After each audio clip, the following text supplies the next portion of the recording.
এত মেকআপ করলে হবে না, এত মেকআপ দিয়ে ঘুরে বেড়ালে তো হবে না। যদি স্কিন না ঠিক থাকে তাহলে মেকআপেরও ভালো বসবে না, দেন স্কিনেরও 12টা বেজে যাবে। যাই হোক, তোমরা দেখো এত মেকআপ ক্লাস করায়, এত মেকআপ টিউটোরিয়াল করতে হয়, লাইভ করতে হয়। দ্যাটস ওয়াই আমার সবচেয়ে ইম্পর্টেন্ট জিনিস সেটা হচ্ছে আমার স্কিনটাকে ভালো রাখা। আমার যদি স্কিনই ভালো না থাকে তাহলে সেক্ষেত্রে আমার মেকআপের কোনোই মূল্য নাই, বা আমার স্কিনে মেকআপটা ভালোভাবে বসবে না, ইভেন হচ্ছে আমার স্কিনের 12টা বেজে যাবে।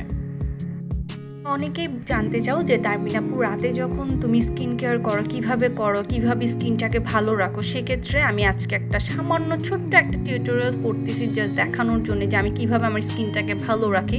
প্রথমে আমি একটা সোপ দিয়ে ভালো করে ডিপ ক্লিনিং করে নিলাম, ভালোভাবে যেন মেকআপটা রিমুভ হয় ওভাবে করে কিন্তু আমি ডিপ ক্লিন করে নিছি। শুধু সোপ দিয়ে না, আমি এরপর একটা ফেস ওয়াশ দিয়ে, এই যেটা দেখতে পাচ্ছ মেকআপ রিমুভার, এরকম একটা স্পঞ্জ দিয়ে ওখান দিয়ে ভালো করে আমি জাস্ট হচ্ছে আমার মেকআপগুলো ভালোভাবে ক্লিন করে নিচ্ছি।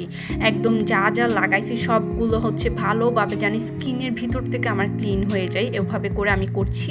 এরপরে হচ্ছে আমি এবার মুখটাকে ভালো করে একটু ড্রাই করব, কিন্তু ফুল ড্রাই করব না, জাস্ট একটু হালকা পর্যন্ত রাখবো। যেহেতু আমি হচ্ছে একটু সিরাম ওর ময়শ্চারাইজার ইউজ করব। আমি রাতে সবসময় স্কিনটাকে ভালো রাখার ট্রাই করি, স্কিন যেন ভালো থাকে, আমার সবচেয়ে ইম্পর্ট্যান্ট। এই যে দেখতে পাচ্ছ খুব সুন্দরভাবে ডিপ ক্লিন হয়ে গেছে। এবার সেটা হচ্ছে আমি একটা নায়াসিনামাইডের একটা অর্ডিনারি সিরাম ইউজ করছি। তোমাদের হচ্ছে যেটা হচ্ছে আমার পোর্সগুলো মিনিমাইজ করবে, তারপর সানটানটাকে রিমুভ করবে, স্কিনটাকে হেলদি রাখবে, এরকম একটা সিরাম আমি প্রত্যেকদিন রাতে ইউজ করি। অর্ডিনারি প্রত্যেকটা সিরামই কিন্তু খুব ভালো কাজের দেয়। আর একটা কথা, এগুলো কিন্তু তোমার ফর্সা বা অন্য কিছু টাইপের সিরাম না, এগুলোর কাজ হচ্ছে ধীরে ধীরে, যেহেতু একটা ব্র্যান্ডের একটা প্রোডাক্ট সেক্ষেত্রে এগুলো ধীরে ধীরে কাজ করবে, কিন্তু বেস্ট অর্ডিনারি প্রত্যেকটা প্রোডাক্টই ভালো লাগে আমার কাছে।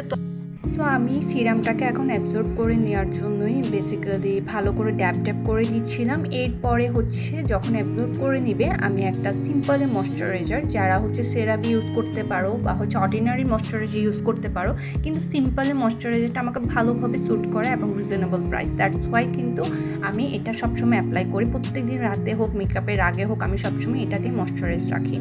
এরপরে ভালোভাবে হচ্ছে তো স্কিনটাকে ভালোভাবে ময়শ্চারাইজ করে নিলাম। এখন হচ্ছে শুধু স্কিন না, লিপটাকেও ভালোভাবে আমাদের কেয়ার নিতে হবে, যেহেতু আমরা এত পরিমাণ লিপস্টিক ইউজ করি। দ্যাটস ওয়াই তো একটা ভ্যাসলিনের আমি একটা লিপ বাম ইউজ করে নিলাম। এরপরে শুধু ফেস নিয়ে তো আমাদের সব কিছু করলে হবে না, আমি হাতে পায়ে লোশন লাগিয়ে রাতে ঘুমিয়ে যাই, আমার যেটা অভ্যাস, কারণ আমার স্কিনটাকে ময়শ্চারাইজ রাখতে খুবই পছন্দ।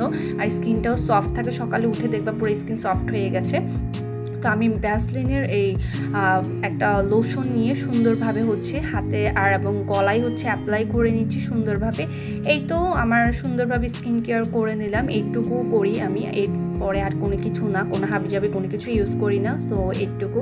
এই তো এখন ফ্রেশ হয়ে ঘুম দিব একটা। So that's it for today, thanks for watching.